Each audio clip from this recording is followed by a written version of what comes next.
Assalamualaikum warahmatullahi wabarakatuh. Apa kabar teman-teman? Kok kayaknya kurang semangat nih. Apa kabar? Angkat tangan kalau mahasiswa. Wah, oke, ramai sekali nih. Angkat tangan kalau dosen. Waduh. Ada yang dosen dan mahasiswa? Angkat tangan kalau rektor. Wah, hebat sekali. Oke, terima kasih. Bapak-bapak, ibu-ibu, terima kasih untuk kesempatan mempresentasikan arahan kebijakan Kemendikbud episode kedua. Episode kedua yaitu Kampus Merdeka. Merdeka Belajar, episode kedua Kampus Merdeka. Bapak-bapak, ibu-ibu ingat episode 1 yang mana? Waktu UN, USBN, RPP, zonasi, masih ingat? Oke, itu episode pertama. Ini episode kedua kebijakan. Dan fokusnya adalah kepada perguruan tinggi. Makanya dinamakan Kampus Merdeka. Pendidikan tinggi ini memiliki potensi dampak tercepat untuk perubahan SDM unggul. Kenapa? Karena jangka waktu dari keluar dari perguruan tinggi sampai di dunia yang nyata untuk bisa membangun Indonesia itu sangat yang tercepat. Ya. Potensi kalau kita bisa meningkatkan kualitas perguruan tinggi kita, terutama S1 di mana kebanyakan mahasiswa kita itu ada di S1. Ini adalah cara tercepat untuk membangun SDM unggul. Pendidikan tinggi di Indonesia ini harus menjadi ujung tombak yang bergerak tercepat. Karena dia begitu dekat dengan dunia pekerjaan, dia harus yang berinovasi tercepat dari semua unit pendidikan. Karena harus adaptif dan selalu berubah dengan lincah. Namun pada saat ini itu situasinya tidak seperti itu. Inovasi yaitu tujuan utama daripada perguruan tinggi, inovasi dalam pembelajaran, inovasi dalam pembaktian masyarakat, inovasi dalam research, itu tidak bisa dilakukan tanpa ruang bergerak. Inovasi hanya bisa terjadi di dalam suatu ekosistem yang tidak dibatasi. Dan ini adalah spirit atau esensi kebijakan Kampus Merdeka kita. Marilah kita masuk ke dalam 4 kebijakan program pokok Kampus Merdeka. Yang pertama adalah pembukaan program studi baru. Bagi teman-teman yang tidak tahu program studi itu apa, atau prodi, prodi itu adalah perkumpulan mata kuliah yang dikerjakan oleh para dosen pada kepala prodi di dalam suatu departemen di perguruan tinggi, di mana nanti mahasiswa kalau mengambil prodi tersebut, dia lulus dengan sarjana prodi tersebut. Ya. Jadi kalau misalnya lulusan sarjana teknik sipil, prodinya itu namanya teknik sipil. Kalau sarjana hukum, prodinya itu namanya hukum dan lain-lain. Bagi mungkin yang belum mengenal apa itu prodi. Next. Sekarang membuka prodi baru tantangannya sangat besar.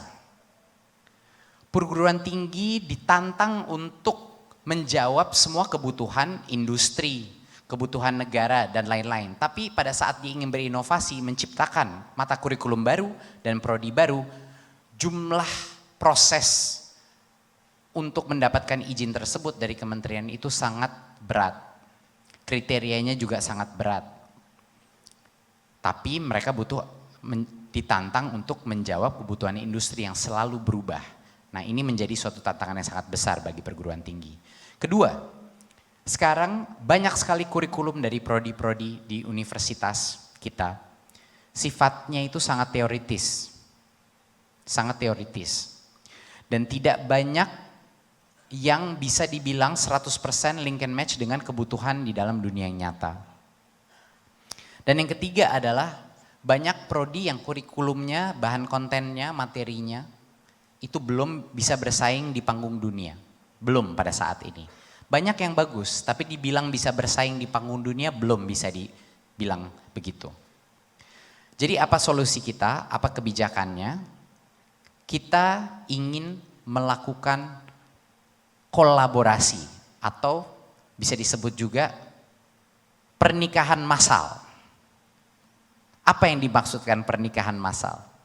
Pernikahan massal antara universitas dengan berbagai macam pihak-pihak di luar universitas untuk menciptakan prodi-prodi baru. Perguruan tinggi yang mempunyai akreditasi A dan B langsung diberikan izin untuk membuka prodi baru asal mereka memiliki kerjasama dengan pihak ketiga, yaitu organisasi-organisasi kelas dunia. Artinya untuk universitas yang punya akreditasi A dan B tidak perlu lagi melalui proses perizinan prodi di kementerian, tidak usah lagi dicocokkan dengan rumpun ilmu yang mana, ketetapannya mana dan lain-lain, asal mereka bisa membuktikan mereka melakukan kerjasama dengan ada 4 opsi, ini dan atau ya. Perusahaan berkelas dunia, 2, organisasi nirlaba berkelas dunia, contohnya seperti PBB, Bank Dunia, USAID dan lain-lain. Ketiga, BUMN maupun BUMD. Dan yang keempat adalah top 100 World University berdasarkan QS ranking. Ini adalah 4 opsi yang bisa ada. Nah, Bapak-bapak, Ibu-ibu, untuk yang 3 pertama tadi, yang bukan universitas top 100 ya, 1, 2, dan 3, prodi tersebut harus membuktikan kepada pemerintah kerjasamanya nyata dan real. Bagaimana cara membuktikannya? Ada 3 kriteria, artinya kerjasama. Baru acinya kalau 3 kriteria ini terpenuhi. 1 adalah harus menunjukkan kerjasama dengan mitra pihak ketiga itu dalam penyusunan kurikulum. 2, ada program magangnya. Dan 3, ada perjanjian kerjasama dari sisi rekrutmen. Artinya lulusan prodinya harus ada perjanjian kerjasama dari sisi rekrutmen perusahaan tersebut maupun NGO kelas dunia tersebut maupun BUMN, BUMD tersebut. Kalau prodi ini bisa membuktikan ada kerjasama ini 3 dengan organisasi kelas dunia, otomatis akan diberikan izin membuka program studi. Kenapa kita melakukan kebijakan ini? Apa hasil yang kita inginkan? Seperti yang saya bilang tadi, yang kami inginkan adalah pernikahan massal.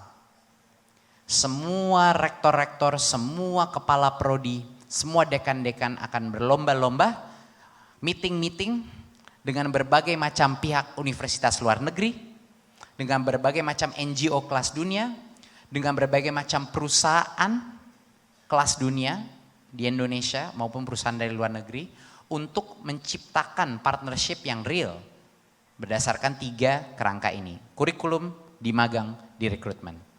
Dan dengan ini kita melepaskan hak perizinan prodi ini hanya sekedar registrasi saja dan kami akan auto approve. Kalau perusahaannya tentu dengan kredibilitas yang tinggi, organisasi tersebut harus kredibilitas yang sangat tinggi.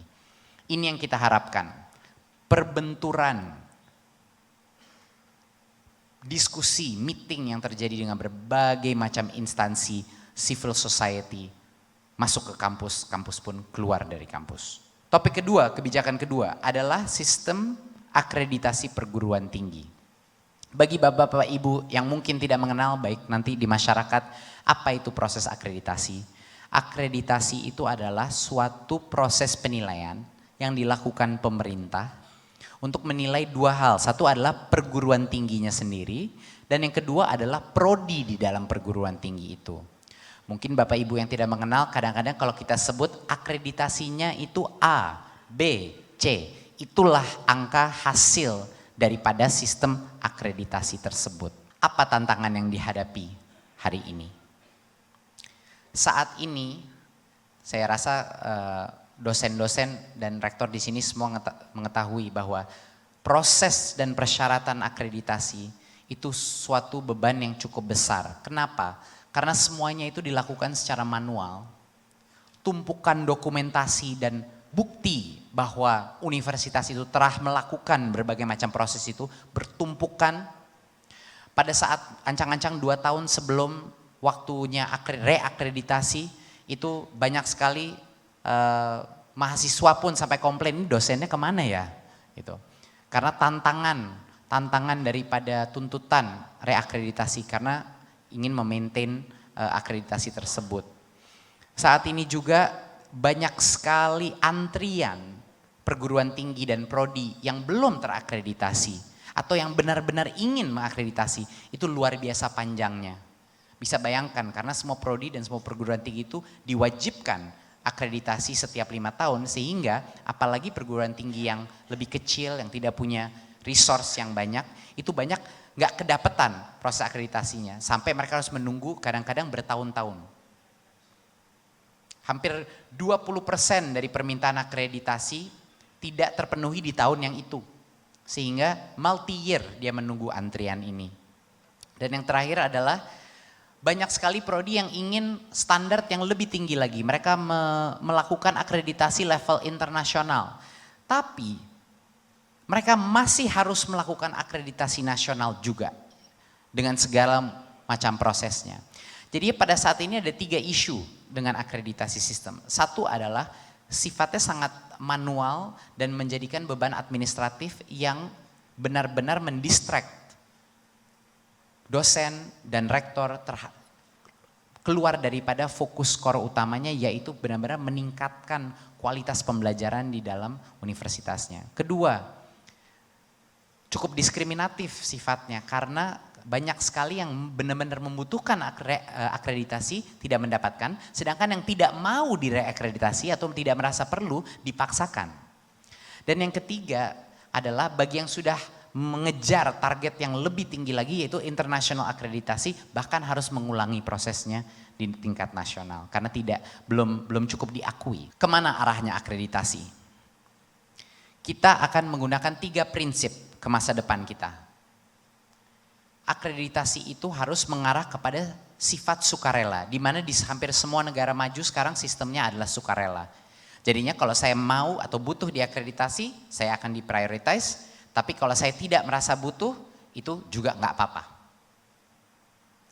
Kedua, mengutamakan, bukan menekankan, mengutamakan peran masyarakat, industri, dan asosiasi profesi untuk melaksanakan akreditasi tersebut, dan bukan mengutamakan pemerintahan yang melakukan akreditasi tersebut. Kenapa kita ke arah sini? Karena semakin lama semakin lebih spesifik semua disiplin-disiplin domain knowledge itu. Tidak mungkin pemerintah bisa mengetahui dan menguasai semua domain informasi tersebut. Bagaimana mengakreditasi setiap prodi-prodi? Harusnya asosiasilah yang bergotong royong untuk melakukan ini, bahkan lembaga-lembaga akreditasi lainnya. Dan yang ketiga adalah prinsip ketiga, harus mengikuti best practice international standard. Artinya semakin banyak akreditasi yang diberikan juga diakui secara internasional, semakin baik. Dan kita akan mempush agar sebanyak mungkin akreditasi kita itu diakui di luar negeri, bukan hanya di dalam negeri. Karena sekarang standar sudah global, knowledge sudah global, dan kita menurut arahan Pak Presiden harus menjadi SDM yang unggul di panggung dunia, bukan hanya di negara sendiri. Jadi apa kebijakannya? Bagi yang tidak membutuhkan reakreditasi dan merasa belum mau naik level ke akreditasi yang tinggi, akreditasi akan diperbarui secara otomatis, akan di-approve secara otomatis. Jadi tidak harus melalui proses ini. Sementara kita transisi kepada tadi standard best practice internasional. Kedua, sekarang reakreditasi karena sukarela, artinya bagi yang siap naik, saya misalnya B akreditasinya, saya mau siap naik ke A, dialah yang akan diprioritize oleh badan akreditasi kami. Dialah yang akan, jadi sifatnya adalah sukarela. Dan yang terakhir adalah bagi misalnya prodi-prodi yang mendapatkan akreditasi internasional, di mana daftar menu itu akan kita share, dia akan secara otomatis mendapatkan akreditasi A dari pemerintah. Dan tidak harus melalui proses lagi di tingkat nasional. Kita akan memilih dan mengkurasi semua. Contohnya, nih contohnya.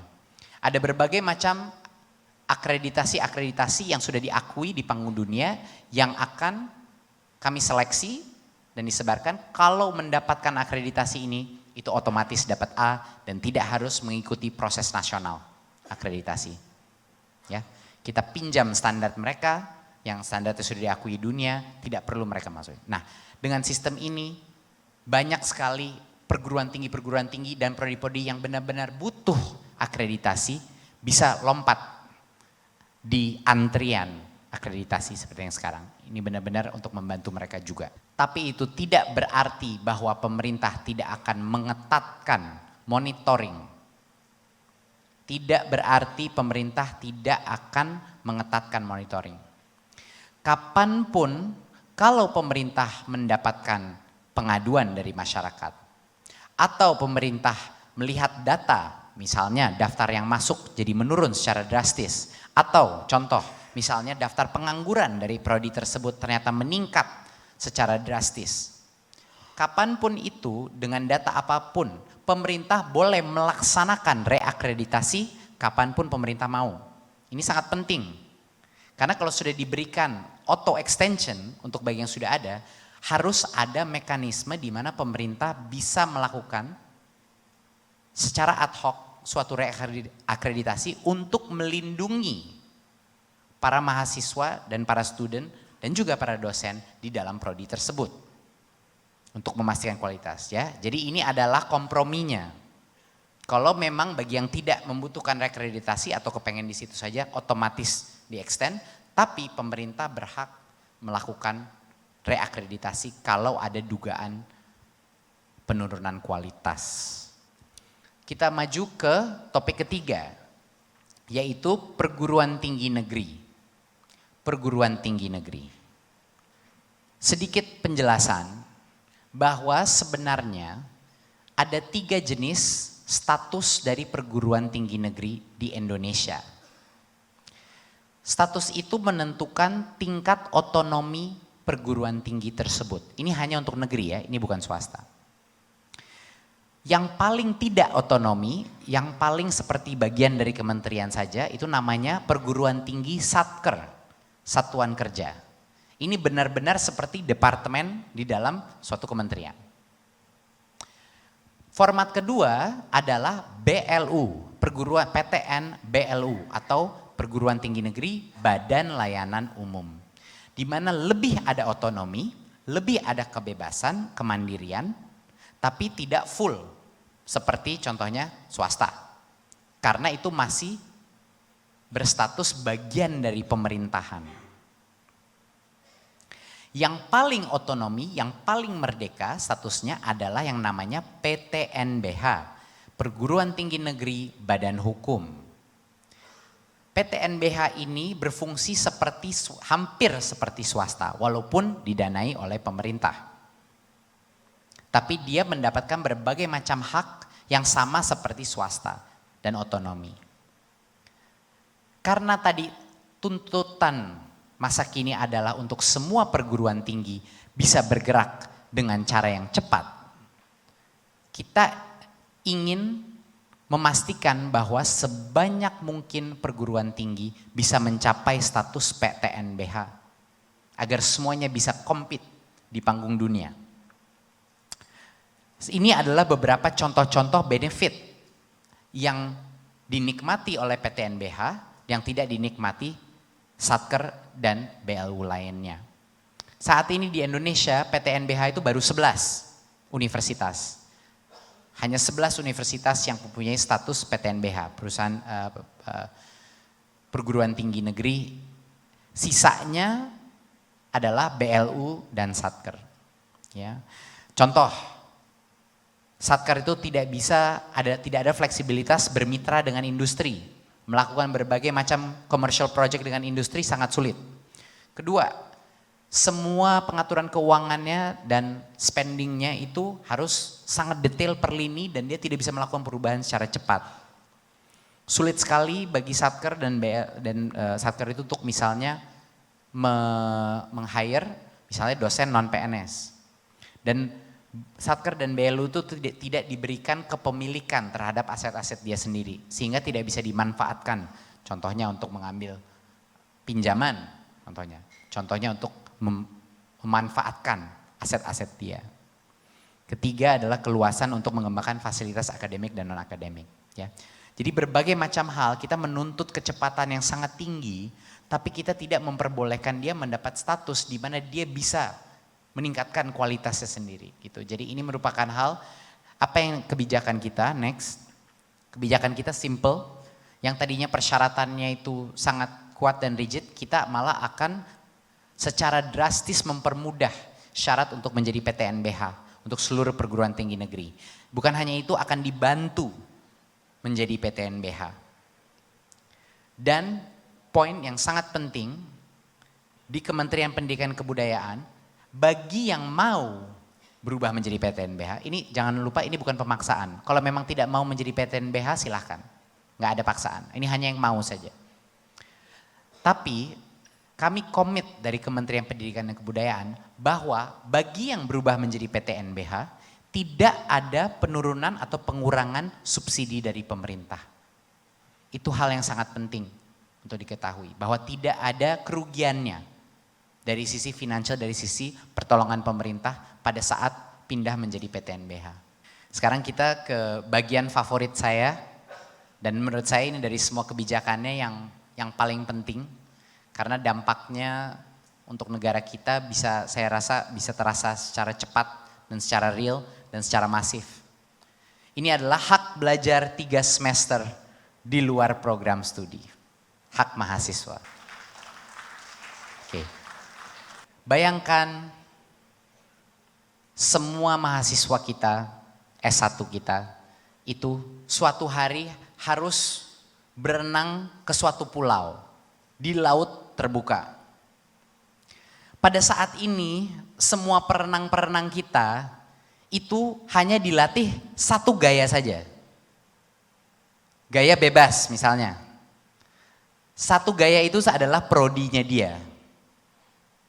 Satu prodi 100% dari semuanya di satu prodinya. Dan juga dia hanya dilatih di kolam renang. Kolam renang itu kampus. Saat ini semua mahasiswa kita hanya belajar satu disiplin, lalu dia latihan berenang yang nantinya harus di laut, cuman di kolam renang yang aman. Yang ada berbagai macam alat-alat keamanan, nggak ada ombak, nggak ada arus, nggak ada cuaca. Jadi bagaimana pada saat dia nanti nyebur di laut terbuka, dia bisa survive. Kita ingin merubah program S1 itu adalah untuk dia belajar berbagai macam gaya berenang. Dia belajar gaya katak, dia belajar cara ngapung, dia belajar berbagai macam ilmu berenang. Dan jangan cuman berenang di kolam renang, karena kondisi laut itu sangat bervariatif. Sehingga kenapa nggak kita juga sekali-sekali melatih dia di dalam laut yang bebas. Di mana banyak sekali variability, banyak sekali kondisi untuk melatih kemampuan adaptif dia. Inilah sebenarnya tujuan dari 3 semester di luar prodi ini. Untuk merubah kepada sistem S1 yang bisa benar-benar mempersiapkan mahasiswa kita untuk berenang di laut terbuka, yaitu dunia yang nyata. Next. Mana sih profesi zaman sekarang yang yang hanya menggunakan satu rumpun ilmu saja? Apa profesi zaman sekarang yang hanya menggunakan satu rumpun ilmu? Hampir tidak ada.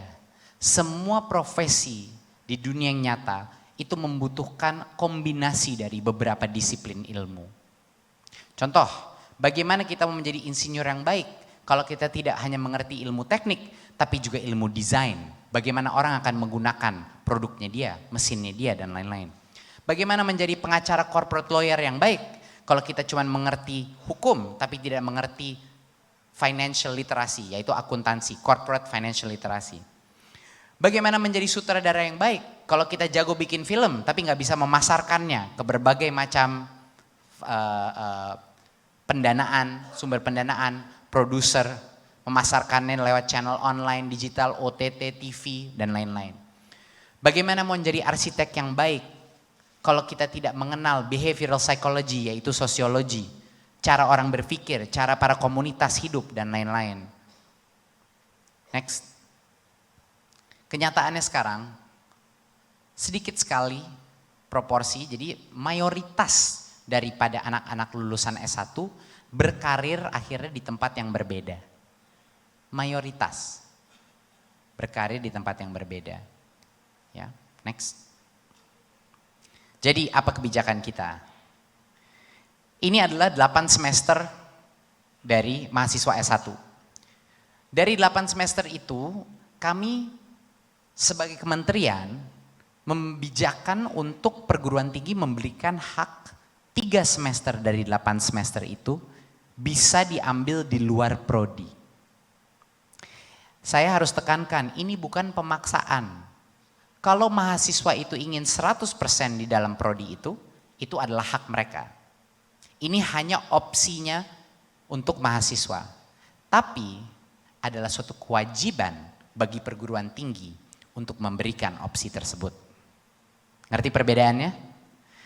Untuk mahasiswa, ini merupakan kebebasan mereka boleh memilih, mengambil sampai dengan 3 semester di luar prodi dia,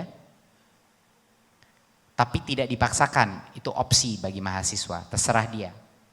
Tapi untuk perguruan tinggi wajib memberikan kesempatan mengambil 3 semester di luar prodi. Dari 3 semester itu, 2 semester harus diberikan jaminan hak kepada mahasiswa 2 semester dari 3 di luar kampus. Artinya di laut terbuka, di open water. Oke. Ada satu exception adalah hanya untuk bidang kesehatan. Semua bidang-bidang kesehatan, mohon maaf tidak termasuk dalam ini, tapi untuk semua prodi lainnya ketentuan ini berlaku. Apa aja sih contoh-contoh kegiatan yang bisa dilakukan? Kementerian beserta dengan rektor dua-duanya boleh melampu hijaukan atau meng-approve suatu program di luar kampus. Ya, dua-duanya kementerian dan rektor berhak meng-approve program-program di luar kampus. Contohnya seperti apa? Magang, praktek kerja. Bisa mengajar di salah satu sekolah di daerah terpencil. Melakukan research, membantu dosen melakukan project research, atau bahkan membantu mahasiswa S2, S3, misalnya S3 melakukan PhD-nya, bisa juga penelitian. Mahasiswa itu bisa bekerja sama dengan dosen untuk menciptakan salah satu kurikulumnya sendiri, suatu project independent study. Mereka bisa berkontribusi di desa selama 1 semester bahkan 1 tahun untuk melakukan project desa. Tukar belajar antara universitas dan mancanegara. 1 semester abroad, 1 tahun abroad, bisa. Entrepreneurship. Siswa itu ingin merintis suatu startup, dibina oleh dosen, itu juga diperbolehkan. Jadi approval ini 2 pihak yang melakukannya, 1 rektor dan yang kedua adalah kementerian. Ya, kita akan membuka. Ini penting sekali. Kayak gimana sih contoh-contoh permutasinya? Ada anak mungkin mau magang 6 bulan di startup, lalu dia mengajar di SD di Sulawesi 6 bulan lagi. Lalu dia ingin melakukan research berdasarkan experience dia mengajar dengan satu dosen favoritnya dia. Ada anak mau magang di bank, lalu dia melakukan pertukaran pelajaran di universitas di Singapura yang khusus mengenai banking atau finance. Ada anak, dia melakukan pertukaran pelajar di Australia, di situ dia jatuh cinta dengan teknologi. Akhirnya dia kembali 6 bulan berikutnya dia menggunakan merintis suatu startup fintech, tapi kurang sukses startupnya, akhirnya dia kerja mau magang di salah satu startup fintech untuk belajar dulu sebelum mungkin melanjutkan entrepreneurship dia. Ada berbagai macam permutasi yang bisa dilakukan. Dan ini nggak semuanya harus nyambung ya. Dia bisa bolak-balik. Satu semester di kampus lagi dan itu terserah rektor bagaimana mengaturnya. Itu adalah prerogatif rektor bagaimana mengaturnya. Jadi kita ingin menciptakan dunia baru di mana yang namanya S1 itu adalah hasil dari gotong royong seluruh aspek dari masyarakat. Bukan hanya perguruan tinggi yang sekarang bertanggung jawab atas pendidikan anak-anak mahasiswa kita. Perusahaan harus berlomba-lomba melakukan joint curriculum, joint recruitment dengan universitas. Perusahaan juga sekarang yang tadinya susah sekali untuk mereka tertarik dengan internship karena KKN tadinya cuma 1-2 bulan. Sekarang dengan adanya 6 bulan bahkan bisa sampai 1 tahun, tiba-tiba hampir semua industri yang saya berbicara mengenai policy ini langsung melek. Dan mereka ingin membuka untuk memasukkan anak-anak terbaik ke dalam program-program manajemen trainee mereka dan lain-lain. Organisasi nirlaba kelas dunia yang punya misi-misi sosial, misi-misi SDG yang terpenting bisa meluncurkan berbagai macam magang dan juga proyek-proyek di dalam universitas. Perguruan tinggi kelas dunia pun harus berpartisipasi, harus ada perkawinan massal antara QS Top 100 dengan universitas kita. Karena exchange program ke luar negeri dan exchange program di antara kampus-kampus Indonesia itu harus terjadi untuk mencapai hak mahasiswa itu. Saya yakin setelah keluar dari presentasi ini, begitu banyaknya rektor bakal harus ngumpul-ngumpul sama rektor lain. Untuk langsung melakukan berbagai macam deal making untuk exchange program. Nah, inilah yang akan memecahkan silo-silo di dalam perguruan tinggi kita sekarang. Dan akhirnya memecahkan paradigma bahwa pendidikan itu hanya tanggung jawabnya unit pendidikan, yaitu perguruan tinggi. Karena itu salah, ini tanggung jawab kita semua sebagai masyarakat. Dan inilah pembebasan SKS ini adalah suatu kebijakan yang akan memaksakan perbauran itu. Yang akan memaksakan berbagai macam elemen masyarakat berkontribusi terhadap pendidikan mahasiswa Indonesia. Next. Saya ingin menunjukkan sedikit video. Ini adalah suatu KKN, hasil KKN, program KKN UGM di tahun 2018 di Papua.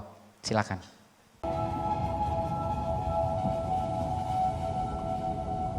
Saya masih ingat betul.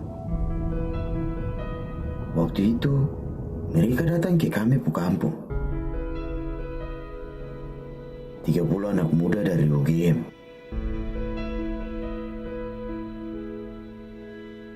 Datang bagi pengetahuan baru untuk semua di sini.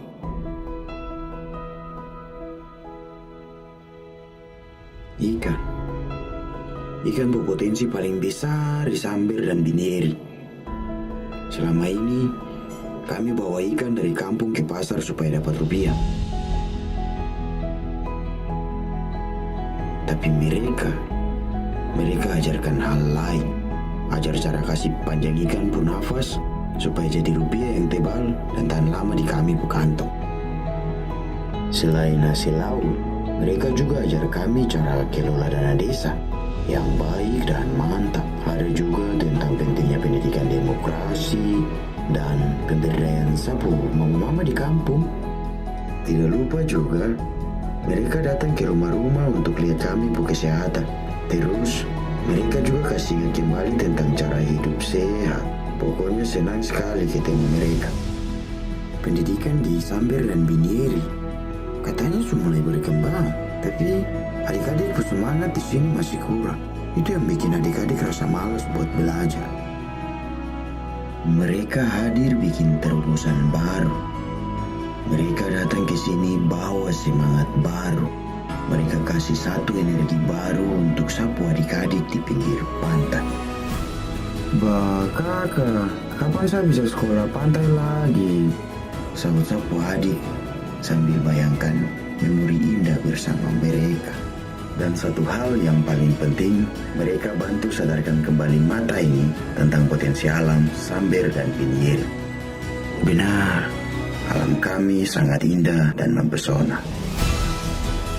Bibir pantai yang begitu manis, mereka hias dengan beberapa meja, kursi, dan ayunan.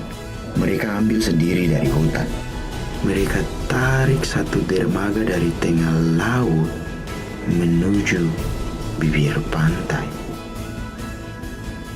supaya bikin semua jadi sempurna. Emas itu kembali berkilau, menciptakan sendi-sendi kehidupan baru untuk kami, orang Samber dan Binieri.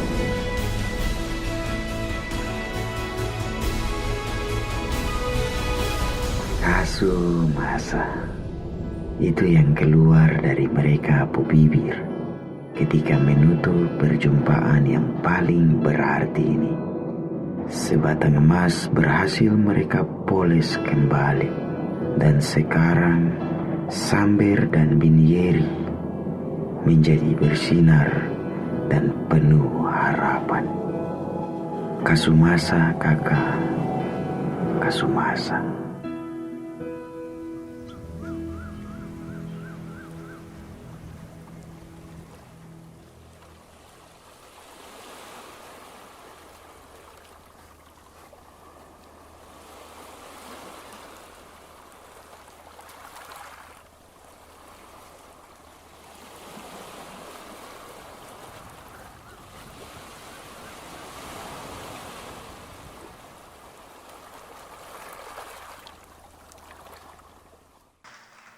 Itu adalah proyek 2 bulan yang terjadi di Papua.